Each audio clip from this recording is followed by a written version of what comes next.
Stephen Glover, he's a men's soccer alumni here at the University of Detroit Mercy, and he has a unique opportunity ahead of him, one that comes with tremendous honor and pride. He'll have the opportunity to carry the Olympic torch coming up on May 31st.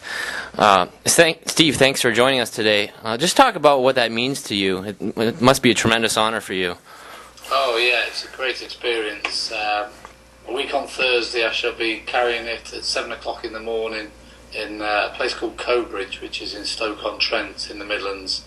And I've known about it now since probably November, which back then it didn't really, I was excited about it, but obviously it was a long way off, so now we're only a week away, and actually I'm seeing the flame being carried in different parts of the country already. I'm really, really excited and just can't wait to get my hands on it.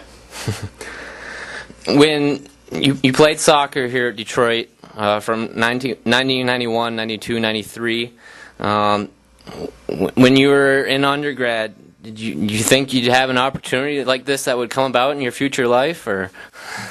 No, not at all. I mean, back then I really probably only thought in the immediate future about the next training session, the next game, the next season, what I was going to do soccer-wise. And then it turned into soccer coaching, but it was all really just because of my love for the sport. So I never thought that I'd get involved with something like this and have such an honour given to me and a privilege.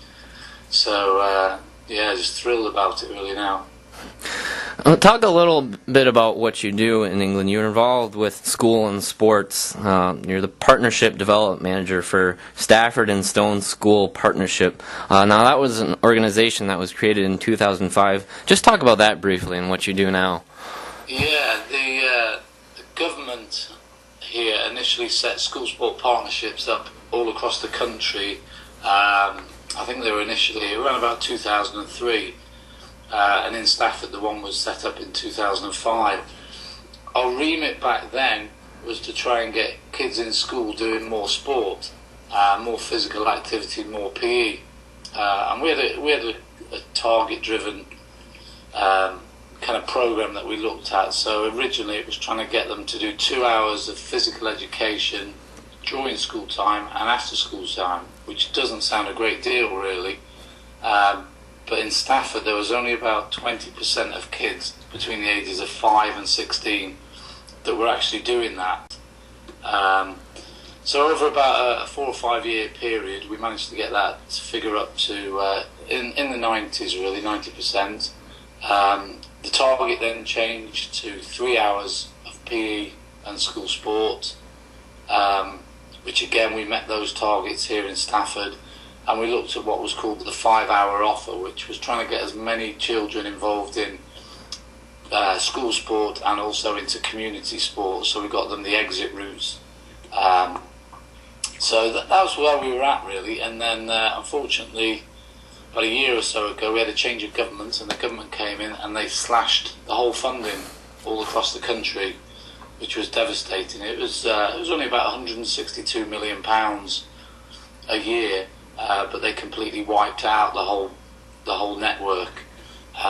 So quite a few of us were obviously upset about this. 3 or 4 of us in different partnerships across the country got together and decided we wanted to have a say about it. We organised a protest that took place in London. We had a petition that was signed by about 1 million people, most of them young people, saying what they'd miss about this. That was handed over to David Cameron, and a variety of other things. I mean, the media coverage was absolutely massive for it, and it dominated my life for about a good 2 to 3 months. Fortunately, because of the work that we'd done and the profile had been raised so much, the government did a kind of a U-turn and turned things around, and they've given us some of the money back so that we can still have partnerships going. Unfortunately, nationally, most school sport partnerships have faded away, and there's just the bare bones. But here in Stafford, from the start, that we said we wanted to continue the work. So we're doing a lot of work still. We're trying to get participation up. We're heavily involved in a new national initiative which is called the School Games, which is trying to improve the competitive aspect of sport, the local level all the way through to a national level. So a couple of weeks ago they held what's called the Level 4 event at the Olympic Stadium, and there was 30,000 people watching that event. But also in Stafford there's a variety of other things that I'm heavily involved in, work with obese young people ages between 7 and 13. So we work with health to look at preventative measures really. A lot of fitness work with those kind of guys, and also looking at their nutrition within the families. And anything really that's to do with sport and physical activity. A couple of projects that I've recently got involved in, I'd have kind of really laughed at about 10-15 years ago when I was in the States. I've started a lot of cheerleading clubs here in Stafford, and heavily involved in dance and gymnastics now, which were definitely not my cup of tea. But we've got our own dance group formed here, and they're performing quite a few areas. About 5 nights of cheerleading going in Stafford. So yeah, that's what we do in the essence. There's obviously a lot more depth to it, but it's great fun, great job. Right. Now, the Olympics, I did a Google search, and it's about 2.5 hours away from where you are, driving distance. Are you going to be involved personally or through work in the actual games coming up? No, I mean, some of the actual sites are a lot closer. For instance, we've got football, soccer, which will be at Manchester United, which is less than an hour away. We've also got soccer at Coventry City. So again, that's probably about 35-40 minutes away from us. So as a spectator, I've managed to get some tickets for some of those games. I think I've got the men's semi-final of the soccer, the women's semi-final, the women's final. But we've also got the likes of Pakistan field hockey team are located about 7 or 8 miles down the road from us. So some of our young people get the opportunity to meet those guys while they're training. And